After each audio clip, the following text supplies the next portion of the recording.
Yes. Hello, Yes, ma'am. ma'am. Good morning. Hello, Good morning, beta. ma'am. Give your good morning. Give your introduction. Yes. Good morning, Sushmita. Good morning,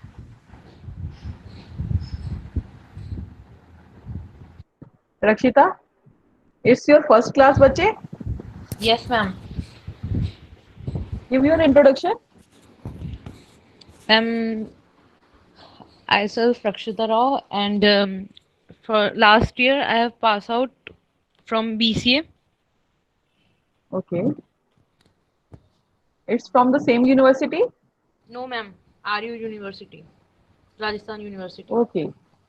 Okay. Rajasthan University. Great. Great. So you have just taken an admission, right?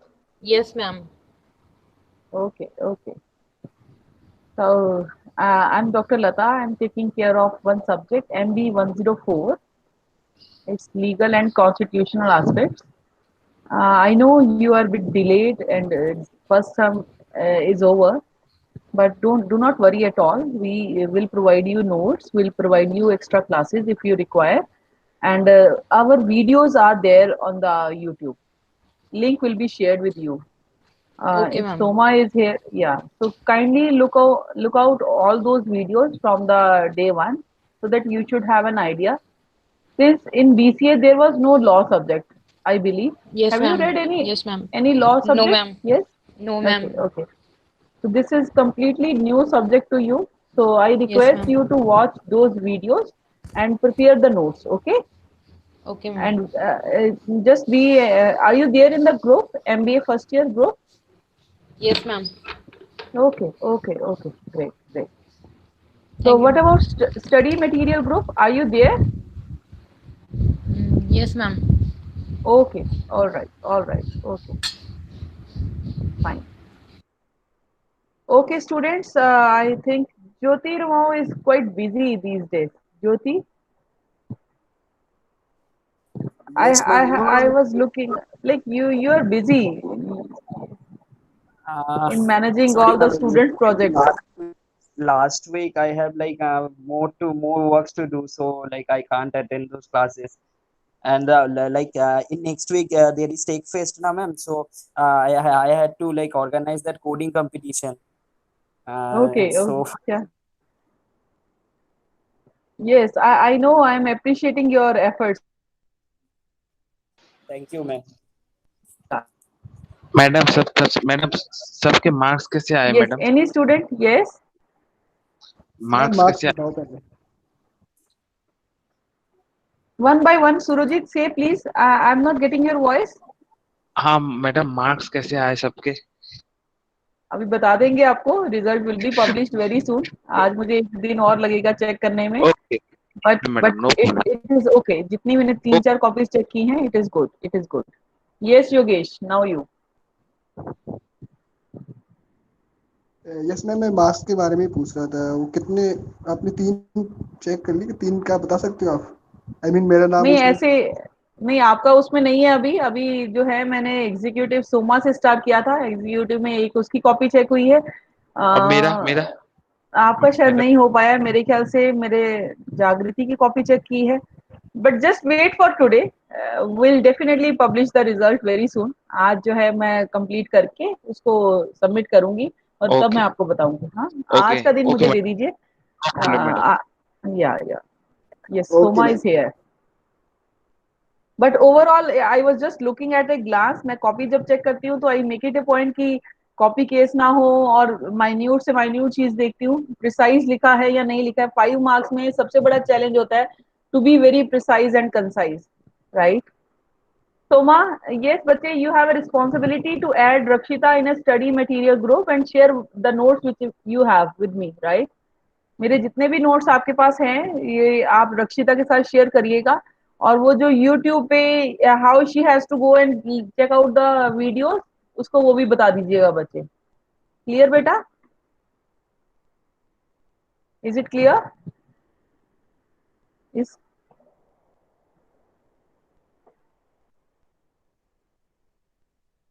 Soma, am I Audible?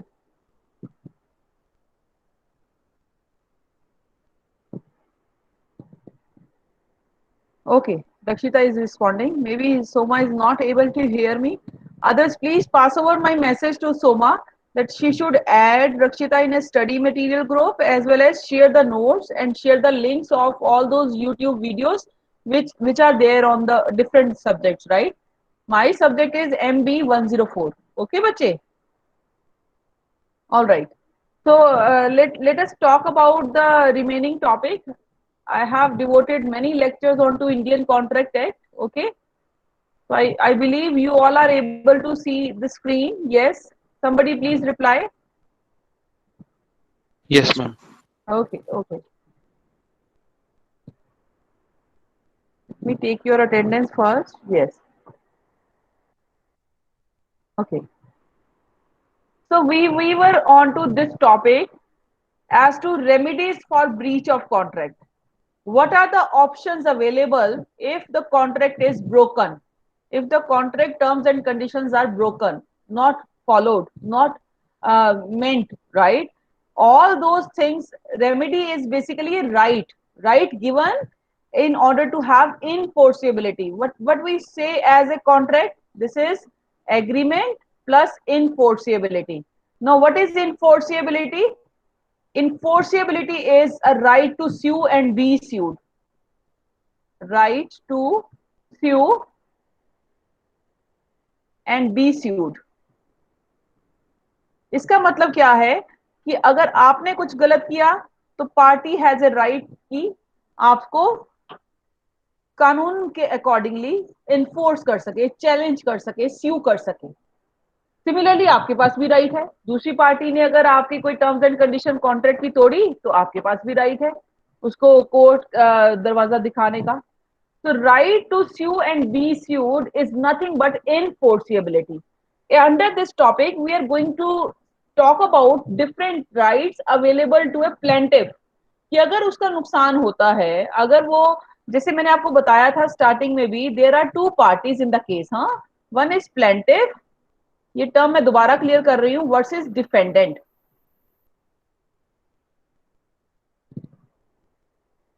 Plaintiff is the one who has suffered some losses, who has expected to follow it. Defendant will counteract कि उसने ऐसा क्यों किया, वो defend करेगा, वो बताएगा उसका रीजन क्या था.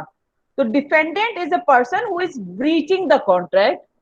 Plaintiff is the one who is making a sue, right, into the terms कि yes, he has not followed all the provisions or the terms or the conditions of the contract. तो there are two parties. एक party होगी जिसने loss सफर किया है, जो aggrieved party है वो प्लेंटिफ कहलाएगी. वो केस करेगी, वो केस की कानूनी कार्यवाही के अकॉर्डिंगली मांगेगी कि मुझे मेरा लॉस हुआ है, मेरा नुकसान हुआ है, मुझे कंपनसेशन दिलवाओ, right. Plaintiff is going to sue. Defendant ने ऐसा क्यों किया वो अपना डिफेंड करेगा, वो अपने केस को रिप्रेजेंट करेगा. Remedies are available in the hands of plaintiff. So what are the remedies? Remedies का मतलब क्या है? व्हाट आर द ऑप्शंस अगर डिफेंडेंट कुछ ब्रीच करता है. ब्रीच का मतलब मैंने आपको बताया था, breach is breaking of provisions. अगर आपको ध्यान हो, yes, it may be actual breach और anticipatory breach. Actual breach is very deadlier, very very deadlier, कि आपने जिस दिन परफॉर्म करना था उसी दिन बता दिया कि नहीं करेंगे, या परफॉर्म कर रहे थे बीच में रोक दिया नहीं करेंगे. This is actual breach. Anticipatory breach is not that deadlier. है वो भी गलत, बट उतना नहीं, क्योंकि आपने एडवांस में बता दिया. So when you are violating the terms and conditions and you're telling in advance कि I will not be able to perform, that is anticipatory breach. Actual breach is when it is happening. जब आपको काम करना था तभी आप मना कर रहे हो, उसी दिन मना कर रहे हो, या जब आप कर रहे हो तभी आप स्टॉप कर देते हो. So labor strikes are actual breach. अगर उन्होंने काम शुरू किया बीच में कुछ, जैसे Maruti case, look at the Maruti case, Manesar plant. When you talk about Manesar plant की एक्चुअल में फैक्ट्री में लेबर आ रही है, काम शुरू हुआ, काम के बीच में जो ब्रेक हुई उसमें लड़ाई झगड़ा हुआ, उन्होंने फैक्ट्री बंद कर दी, एक्चुअल ब्रीच है वो.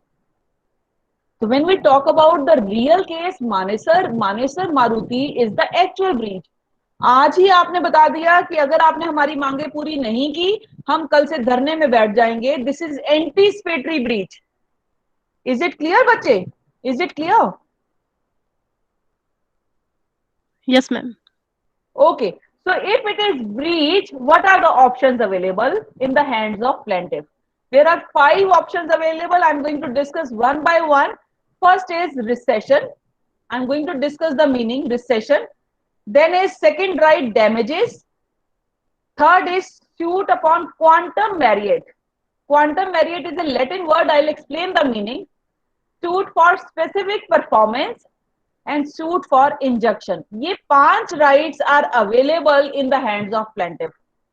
Recession means कैंसिल कर दे कॉन्ट्रैक्ट. प्लेंटिफ कहेगा अब आगे मुझे इसके साथ काम करना ही नहीं, रिजाइन करवा दीजिए, कॉन्ट्रैक्ट को खत्म करवा दीजिए.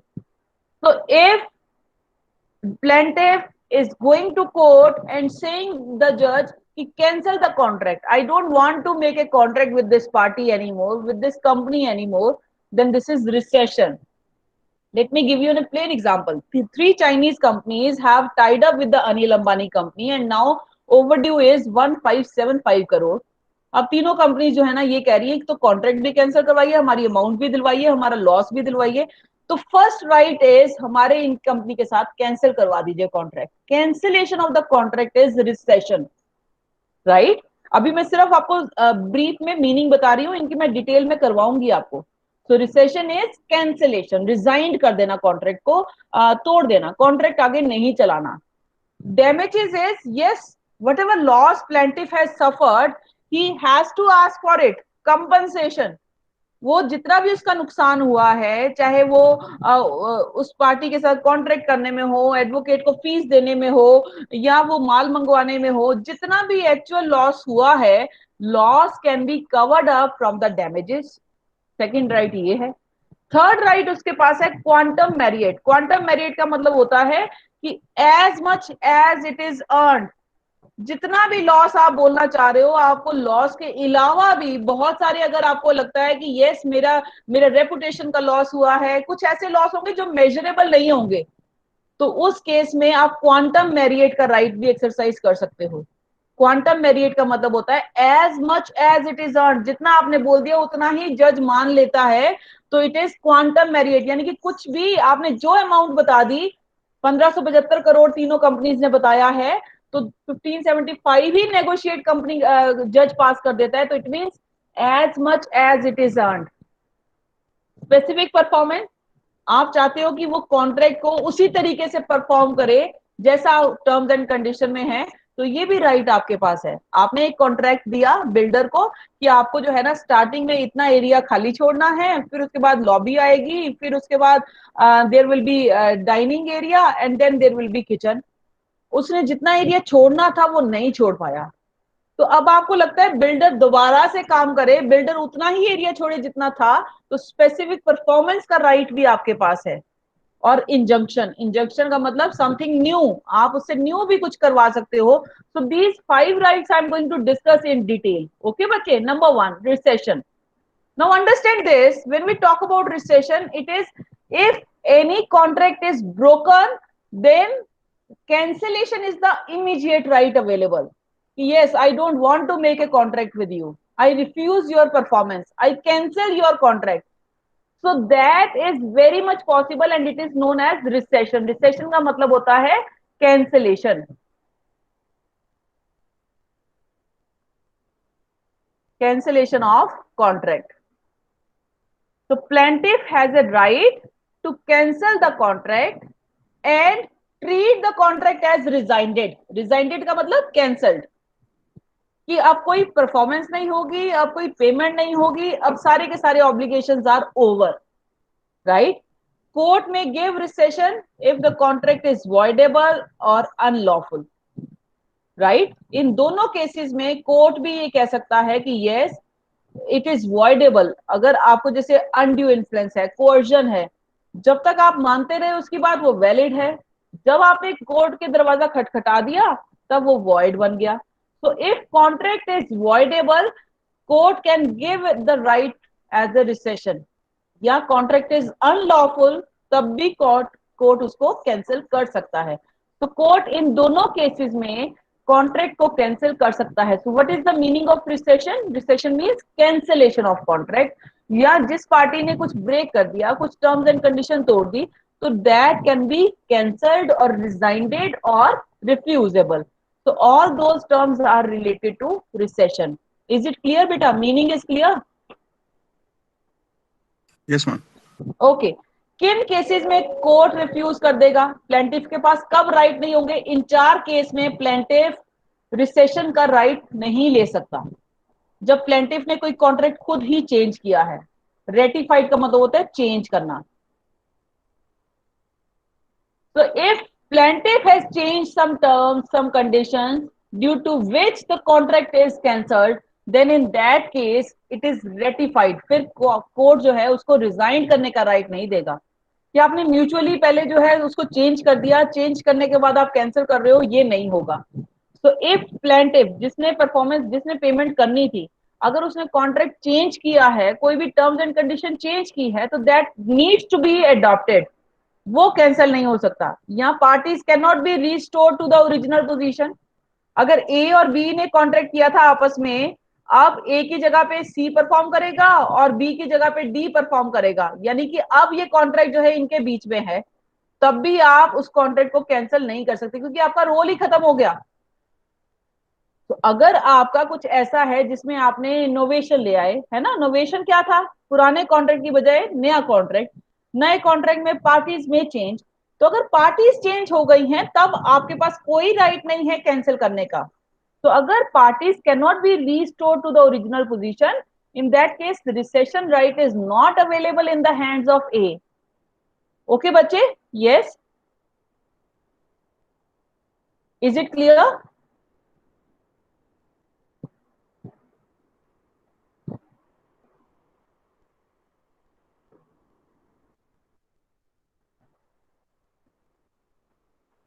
Yes. Okay. Okay, fine, fine. Good. Third is if third party has acquired it for a value, contract cannot be cancelled if it is gone into third hands. कि A has contracted with B to sell for 500 kg of rice. A has sold to B, right? B has further sold to D. मान लीजिए, तब उस case में third party has made the payment, that contract can not be cancelled. So if payment is pending, then the contract may go into recession form. But if payment is not pending, then the contract cannot be cancelled. तीसरी party ने payment कर दी है, तब आप अपना contract cancel नहीं कर सकती क्योंकि अब बी से चीज डी के पास जा चुकी है। तो A can not cancel the contract. ये नहीं कह सकता कि अब मेरे राइस वापस कर दो, I don't want to. B ने अगर सेल कर दिया तो that can not be cancelled when only a part is sought. अगर आपने कहा कि सारे कॉन्ट्रैक्ट में से बस ये आपको कैंसिल करवाना है, that is also not possible. Contract cancel होगा तो पूरा कैंसिल होगा, नहीं तो part can not be cancelled. Any doubt? Yes,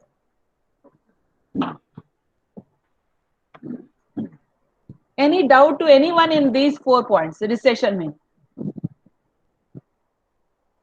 और सेकंड पॉइंट एक्सप्लेन कर दीजिए ना।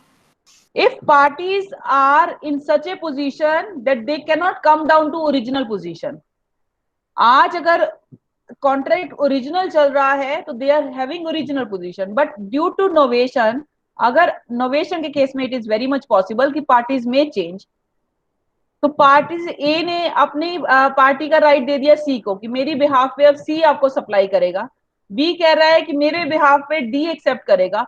So when parties originally are not buyer and seller या plaintiff and defendant या supplier and buyer, तब उस केस में they can not cancel the contract. उनके पास कॉन्ट्रैक्ट की पार्टी चेंज हुई नहीं, तो कॉन्ट्रैक्ट से राइट सारे सी और डी के पास आ गए। तो A and B can not have the original position in the contract now. So normally in the novation case, A cannot cancel the contract if he has transferred his right to C. Right, बच्चे? Yes, ma'am. Okay. Any other doubt? Okay, recession is clear. So first right is recession. Okay. Now second right is damages. Damages are something loss suffered by the plaintiff. Damages का मतलब क्या है? Loss suffered by plaintiff. So this is something compensation. मेरा नुकसान हुआ है. So any loss due to that contract is suffered by the plaintiff, then he is asking for the compensation. So compensation is known as damages. So whereby the damages are asked, then that has to be assumed and understand कि क्या उसको actual में loss हुआ है. So this is something very very important. आज किसी ने A has made a contract, right? कि you have to give me 500 kgs of rice. B ने आगे कॉन्ट्रैक्ट किया हुआ है, मान लीजिए C के साथ, राइट? ट्रेडर भी होते हैं कई कंपनीज. ये मान लीजिए इधर से माल लेता है और इधर बेचता है. ए ने मना कर दिया और बी को सी से नुकसान हो गया. बी ने आगे सेल करना था और मान लीजिए ये यहाँ पे 10 रुपए किलो के हिसाब से ले रहा है और ये 15 रुपए किलो के हिसाब से बेच रहा है. तो 5 रुपए का जो एक्चुअल उसको नुकसान हुआ है कि वो राइस आता तो वो आगे सेल करता. तो दिस इज एक्चुअल लॉस. तो damages are known as compensation. But compensation के लिए सबसे इंपॉर्टेंट क्या जरूरी है कि लॉस होना जरूरी है.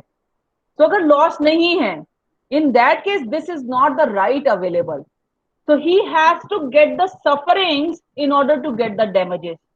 So damages are monetary compensation, but this compensation cannot be allowed like this until it is proved that the party has suffered losses. आपके साथ कॉन्ट्रैक्ट करने के लिए उसने एडवोकेट को हायर किया, राइट? एडवोकेट को फीस दी, वो एफिडेविट बनवाया, फिर भी आपने उसको माल नहीं दिया, तो it means you have breach the contract. तब अब दोबारा वो एडवोकेट के पास गया, एडवोकेट उससे फीस ले रहा है, उसका लॉस जो जो होता जाएगा कॉन्ट्रैक्ट में, all that loss can be suffered and can be claimed. So claiming of loss is known as damages. But remember, अगर plaintiff को कोई loss नहीं हुआ तो damages cannot be claimed, right? So this is the called doctrine of restitution. That means fundamental base. जज सबसे पहले ये देखेगा कि क्या एक्चुअल में लॉस हुआ है. If actual loss is not there, then that is not granted fundamentally, right? कुछ कुछ केसेस में कंपनसेशन मिलता है, वो कैसे कंपनसेशन मिलता है वो मैं आपको बताऊंगी, बट फंडामेंटल राइट ये है कि उसको लॉस होना जरूरी है in order to claim the damages. So very important chain is loss suffered will give birth to claim of compensation. सबसे important, claim of compensation. Yes, अगर लॉस सफर हुआ ही नहीं तो compensation can not be claimed. This is known as doctrine of restitution.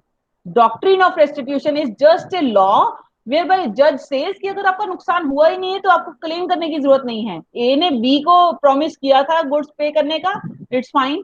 B ने आगे कोई contract नहीं किया तो ऐसा उसको मोनेटरी लॉस कुछ नहीं हुआ है, right? Losses can be claimed in special circumstances, but actual loss तभी आप क्लेम कर पाएंगे जब आपको एक्चुअल में हुआ है.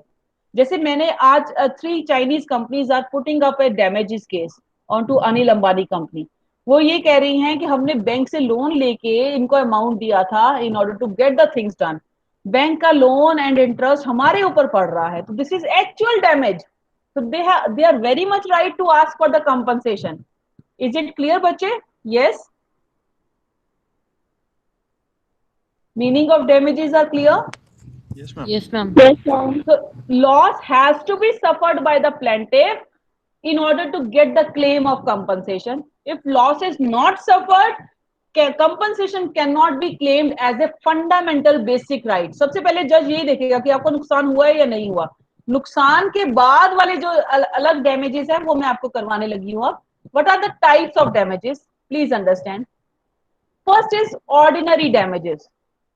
आपके कॉन्ट्रैक्ट को होते ही आपके कुछ अगर नुकसान हो रहे हैं they are the usual course of action, right? जैसे ए ने बी को बोला कि you have to give me the supply of 500 kgs of rice, A नहीं करता है, मान लीजिए ए नहीं करता है, तो बी का जो नॉर्मल लॉस होगा, क्योंकि उसने किसी के साथ मान लीजिए कॉन्ट्रैक्ट नहीं भी किया, तो उसने मार्केट में भिजवाना था, तो उसका जितना भी लॉस उस टाइम पे होगा, that is ordinary damage.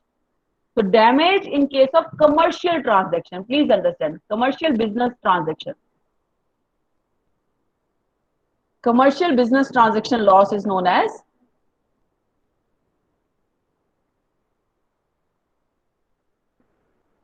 right. So loss of commercial business transaction. तो जो नॉर्मल आपको लॉस होगा ही होगा, 500 kgs की बजाय उसने 300 भेजा, तो 200 kgs का आपका आगे का मार्केट का नुकसान हो गया.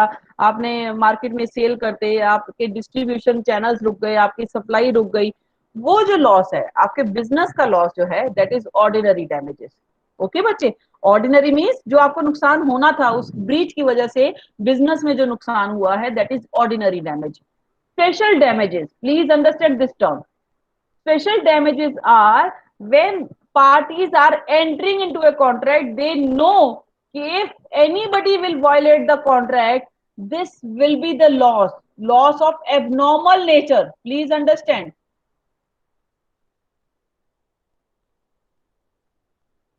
Yes, abnormal loss जो होगा, that is coming under special damages. आपके बिजनेस का लॉस हुआ, आपका सप्लाई का लॉस हुआ, आपके डिस्ट्रीब्यूशन का लॉस हुआ, is all ordinary. Special damages means आपने राइस सप्लाई नहीं किए, तो यू हैव टू पे द मार्केट पेनल्टी, राइट? या आपके ऊपर एक्ट की पोजीशन लग जाएगी कि आप स्टोर कर रहे हो, आप नहीं बेच रहे हो, तो जितने भी आपके लीगल चार्जेस आपके ऊपर पड़ेंगे, they are special damages. And parties are aware कि अगर हम दोनों में से किसी ने भी एक टर्म्स एंड कंडीशन तोड़ी, तो हमारे को ये लॉस सफर करना पड़ेगा. Law is very much specific. Let me tell you in example कि अगर आज आप लोन लेते हो, जैसे अभी कोविड टाइम चल रहा है, तो आपको इंटरेस्ट एग्जेम्प्ट कर दिया, राइट? इंटरेस्ट एग्जेम्प्ट करने से आपकी कुछ इनकम जो है वो थोड़ी स्मूदन हो गई. बट जो मॉरिटोरियम चल रहा है, प्लीज अंडरस्टैंड दिस टर्म. मॉरिटेरियम का मतलब क्या है? Interest on interest. जो बैंक आपसे ले रहा है, अगर आप अपनी इंस्टॉलमेंट पे आज इंटरेस्ट नहीं दे रहे हो, तो आपको इंटरेस्ट के ऊपर इंटरेस्ट देना पड़ेगा आफ्टर 6 मंथ्स. तो पहले मार्च में कोविड टाइम आया, तो उन्होंने 6 मंथ्स के लिए अलाउ कर दिया. 6 मंथ्स का अलाउ का मतलब है कि आपकी जितनी लोन अमाउंट थी, मान लीजिए 2 लाख का लोन था, 10% आपको इंटरेस्ट देना था, तो 2 लाख के ऊपर 10% इज योर 20,000. मान लीजिए 20,000 के ऊपर भी जो इंटरेस्ट है, उसके ऊपर भी 10% लग रहा है. So that is something interest on interest. तो आपको पता है कि अगर आपने कोई भी प्रोविजन तोड़ी, तो आपको ये चीज देनी ही पड़ेगी. So that is something special damages, right? जैसे कि आप मोनोपोली क्रिएट नहीं कर सकते हो, अदरवाइज आपके ऊपर फाइन है. आपको एक एग्जांपल देती हूँ. इन द ईयर 2004 में Reliance was the company who has broken the provisions of try. Try क्या है? Telecom regulatory authority of India. इन्होंने दुबई की जो कॉलिंग थी ना, वो 7.5 रुपए पर मिनट कर दी. ट्राई ने इनको नोटिस दिया कि आपने हमारी, जैसे हमारी बीएसएनएल है, एमटीएनएल है, उनसे कम तो आप रेट कर ही नहीं सकते, नहीं तो सारे के सारे आपकी कंपनी में ही आएंगे. तो 2.5 करोड़ का जो फाइन लगा था, please understand, that is special damages in that year.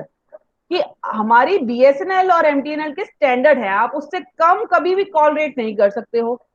आपने किया है, तो जिस कंपनी के साथ मिलके उन्होंने ये कहा था कि इंटरनेशनल कार्ड हम देंगे, इंटरनेशनल सिम फैसिलिटी देंगे और इंटरनेशनल कॉल रेट 7.5 रुपए पर मिनट होगा, वो दोनों कंपनीज को पता था कि yes we are breaking the norms of TRAI, हम एक रूल्स एंड रेगुलेशन को तोड़ रहे हैं. तो उस केस में that is countable as special damages. Is it clear? तो जब भी कोई दो पार्टीज एंटर करती हैं किसी कॉन्ट्रैक्ट में, और उनको पता है कि अगर एक ऐसी प्रोविजन हमने तोड़ी जिसमें स्पेशल लॉ इन्वॉल्व हो जाएगा, स्पेशल पेनल्टी इन्वॉल्व हो जाएगी, that abnormal loss is known as special damage. Is it clear? Yes. Yes, ma'am. Okay. Vindictive damages. Vindictive first is ordinary, second is special, third is vindictive. Vindictive का मतलब है जितना court को लगता है ठीक है, नेगोशिएबल डैमेजेस को हम विंडिक्टिव डैमेजेस बोलते हैं बच्चे। कोर्ट को लगता है कि अगर प्लेंटिफ कम मांग रहा है, ज्यादा देना है, तो वो भी विंडिक्टिव होगा। प्लेंटिफ ज्यादा मांग रहा है, कम करना है, वो भी विंडिक्टिव होगा। सो vindictive is something dependent upon the court decision, जज decision. So this is nothing but जज डिसीजन, जितना आप अपने आप को उसको नेगोशिएट करवा सको। नेगोशिएटेड डैमेजेस को बोलते हैं विंडिक्टिव डैमेजेस। ये स्पेशल केसेस में कोर्ट करता है। जैसे आपने किसी को बोल दिया breach of promise to marry, आपने किसी को बोला कि yes I will marry you and you broken out, तो उस केस में vindictive damages can also be given as a penalty by the court. वो हो सकता है कि एबनॉर्मल लॉस की टाइप की हो, बट विंडिक्टिव देने का मतलब है कि कोर्ट, जज is using his power to give the damages. Party चाहे नहीं मांग रही, जैसे कई बार होता है ना कि you look out the divorce cases, मान लीजिए wife is asking okay I don't want any alimony, I just want the custody of my kids, जज में पास इट ओवर कि yes alimony is there and he has to pay for. कुछ cases में जज अपनी discretionary power use करके damages का right दे देता है, डैमेजेस की सजा दे देता है। So those kinds of damages are vindictive। मान लीजिए किसी ने प्रॉमिस किया कि yes I will marry you and again it is not being possible, फिर उस केस में कोर्ट में केस चला गया, तो कोर्ट को जहां लगता है कि yes this girl is innocent, this boy is innocent, इसको सजा देनी चाहिए, and front party is very much clever and cunning, clever and cunning के केस में vindictive damages can be given by the judge। So it is completely judge decision। Am I clear बच्चे? Yes, ma'am. Yes, Okay. ma'am. Okay. Now fourth is nominal damages। Nominal damages are the damages which is of ordinary nature, जो actual में उसने सफर किए हैं। तो nominal is something actual loss suffered। Please understand। Now you will ask कि ma'am difference क्या हुआ, मैं बताने लगी हूँ। ऑर्डिनरी इज आपकी कमर्शियल ट्रांजैक्शन में जो जो लॉसेस होंगे, राइट, वो एक्चुअल हैं या प्रिडिक्टेबल, दोनों ही आ जाएंगे। कि माल सप्लाई नहीं हुआ तो मेरा डिस्ट्रीब्यूशन का लॉस हो गया, मेरे कस्टमर्स का लॉस हो गया, तो आपने कुछ कुछ लॉस ऐसे बना लिए एंगल वाइज, कुछ हुए हैं कुछ नहीं हुए हैं, बट आपने ऑर्डिनरी में उसको क्लेम कर दिया। नॉमिनल में वही आएंगे which are actually being done, जिसमें प्लेंटिफ को एक्चुअल में कुछ अफेक्ट हुआ है। So those are called nominal damages, जिसमें damages for inconvenience and discomfort, damages for loss of reputation are part of it। Okay बच्चे? So all these four damages are clear to you? Yes? Yes, ma'am. Okay, okay। Quantum merit। Quantum merit is very important term। It means as much as it is earned। Please understand this। जितना contract आपका complete हो चुका है, उसके बाद जो बचा हुआ था उसमें आपको जितना जितना लेना है, जितना आपने अर्न कर लिया और जितना आपको क्लेम करना है, वो सब आपको मिलेगा। Look at this, I give you an example. एक कंपनी का इश्यू ऑफ शेयर का प्रोसेस बताती हूँ बेटा आपको। इश्यू ऑफ शेयर्स में कंपनी ने शेयर्स इश्यू किए, तो कंपनी सबसे पहले आपसे लेती है एप्लीकेशन मनी, कि आप शेयर्स अप्लाई कर रहे हो। मान लीजिए किसी कंपनी का 10 रुपए का शेयर निकला, राइट, उसने बोला कि 2 रुपए में एप्लीकेशन मनी में लूंगी, आपने उस कंपनी के 100 शेयर अप्लाई कर दिए, तो you have paid 200 at the time of application money. आपने जब अप्लाई किया, आपने 200 रुपए का ड्राफ्ट लगा के उस कंपनी को भेज दिया। मान लीजिए उसके बाद कंपनी ने आपको शेयर्स अलॉट कर दिए, तो सेकंड आ जाती है अलॉटमेंट मनी, 3 रुपए। आपके नाम पे एक सर्टिफिकेट आ गया कि shares have been allotted to you and now you have to pay 3 rupees. Company इस 10 रुपए को किसी भी तरीके से मंगवा सकती है, बट ये 2 मनी हर बार होंगी। फिर थर्ड आ जाता है call money, third stage. Please understand. मान लीजिए कंपनी ने फर्स्ट कॉल मंगवाई 1 रुपीज की, आपने वो भी पे कर दी। सेकेंड कॉल मनी जब मंगवाई 2 रुपए की, आपने वो पे नहीं कर पाए। Please understand. अब आपके अकॉर्डिंगली आपने कितना पे कर दिया, 6 रुपए पे कर दिए एक शेयर का। कितना नहीं पे किया अभी तक? 2 रुपया नहीं किया।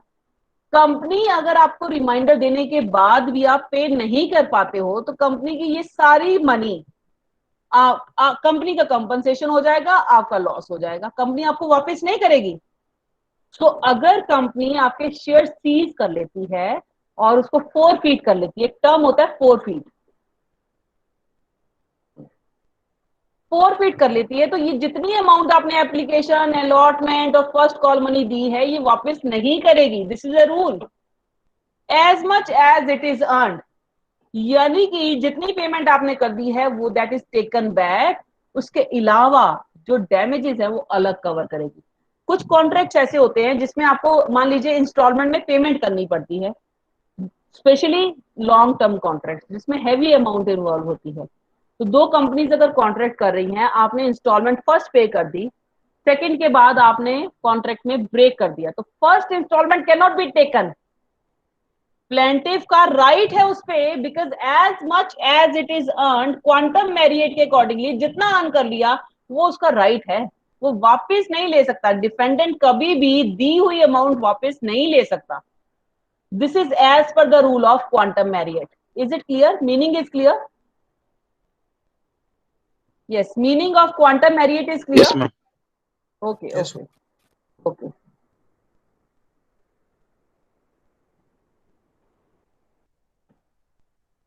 Just a minute. Yes. So quantum merit means as much as it is earned. अब क्वांटम मैरिएट में प्लीज अंडरस्टैंड, अगर आपका कॉन्ट्रैक्ट वॉइड हो जाता है, राइट, तब ये वाली प्रोविजन के accordingly loss can not be given back. जो अमाउंट आपने दे दी है वो वापस नहीं मिलेगी। तो नॉर्मली हर एक में एक ऐसा कॉन्ट्रैक्ट में टर्म्स होती हैं कि what ever is paid for the contract will not be given back. कई बार आपको जो है ना, आप कभी शॉपकीपर पे कोई सामान खरीदने जाते हो तो वो कह देगा कि यस आपने आज हमसे सामान ले लिया, हम वापस नहीं लेंगे, कोई अमाउंट वापस नहीं किया जाएगा। So this is something quantum Marriott. आपको लगा कि आपको ज्यादा आपने दे दिया है, अब आपको कॉन्ट्रैक्ट कैंसिल करना है, अमाउंट वापस लेनी है, no, amount can not be. तो एनी रीजन, अगर कॉन्ट्रैक्ट वॉइड होता है तब भी क्वांटम मैरिएट एप्लीकेबल होगा। अगर पर्सन कुछ ऐसा करता है कि जिसमें he is not having any right to do it without any intention to do so graciously, उसको करना नहीं चाहिए था बट उसने किया, जिसकी वजह से कॉन्ट्रैक्ट ब्रेक हो गया, ब्रीच हो गया, तब भी क्वांटम मैरिएट एप्लीकेबल होगा। Where there is no specific agreement as to remuneration, जहां पे कोई रेम्युनरेशन का राइट ही नहीं है, जहां पे कोई ऐसा कॉन्ट्रैक्ट है जिसमें आपने काम लिया है, जो आप देते जाओगे, ठीक है, राइट। कुछ ऐसे हमारे लेबर भी होती है, बॉन्डेड लेबर भी होती है कि आज दिन में आपको 350 रुपीज का काम मिला है, आज आपको 400 का मिला है, जो मिल गया दैट इज क्वांटम मैरिएट। जहां पे remuneration is not fixed, this rule is applicable, quantum meruit.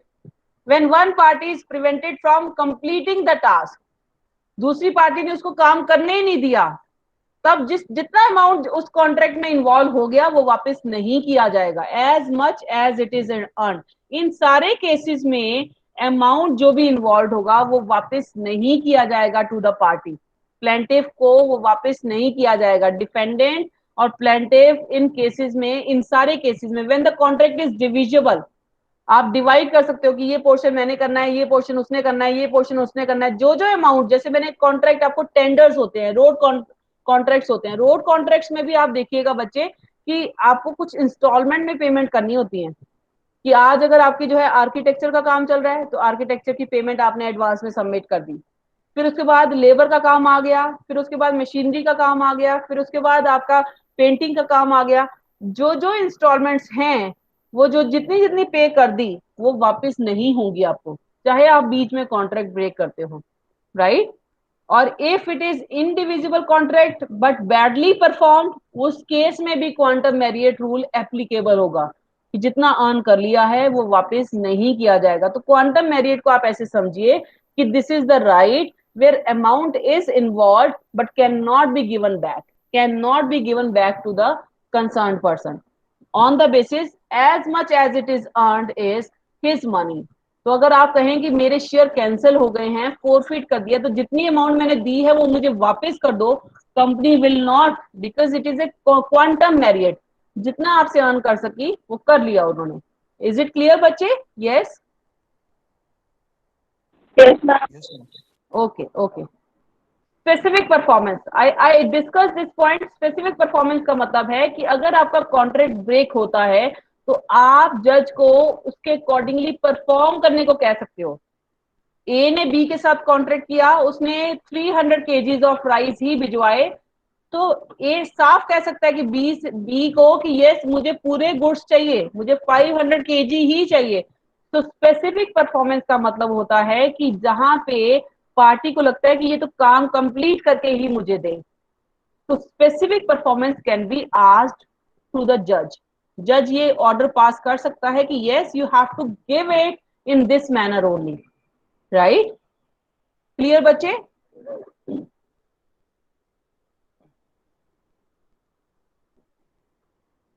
Is it clear? Yes, ma'am. Okay, and last is injunction. Injunction is किसी एक पार्टी को रोक देना कुछ काम ना करने के लिए। Injunction is something, stay order. आपने ये बहुत कॉमन टर्म सुनी होगी, स्टे ऑर्डर या डिस्प्यूटेड प्रॉपर्टी, राइट? प्रॉपर्टी के केस में नॉर्मली ये होता है डिस्प्यूटेड प्रॉपर्टी, तो that can not be sold. आपने ये भी राइट ले सकते हो कि उस पर इंजंक्शन लग जाए, जब तक फैसला नहीं आता है तब तक वो फर्दर डीलिंग ना कर सके। सो फर्दर डीलिंग से रोकने के लिए आपके पास एक राइट है इंजंक्शन का, जिसमें कोर्ट के थ्रू ये पास हो जाता है कि यस जब तक इसका क्लियर कट फैसला नहीं आता, normally in the properties, right? Those decisions cannot be judged in one or two or three hearings. No, it is not possible. तब उस केस में स्टे ऑर्डर ले लिया जाता है कि जब तक फैसला नहीं आएगा तब तक this will not be further delayable. तो इंजेक्शन का मतलब हो गया आपने उसको स्टॉप करवा दिया, आपने उसको प्रिवेंट करवा दिया कि yes you can not have right to deal with. जैसे प्रॉपर्टी, मान लीजिए दो भाइयों के बीच में लड़ाई हुई, अब आप वो कोर्ट में चले गए कि ये इतना मेरा हिस्सा था, इतना मेरा हिस्सा है, तो सबसे पहले तो स्टे ऑर्डर लग जाता है सबसे फर्स्ट हियरिंग में कि यस कोई भी भाई जो है इसको आगे सेल करने की कोशिश नहीं करेगा। This is known as injunction, right बच्चे? Yes, Yes, ma'am. Okay. Yes, now ma'am. I am going to show you one video of all these damages, 5 damages जो मैंने आपको करवाए हैं। Look at this video now.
Now please understand, when we talk about this, we have to ensure कि yes, there are certain losses that she has suffered.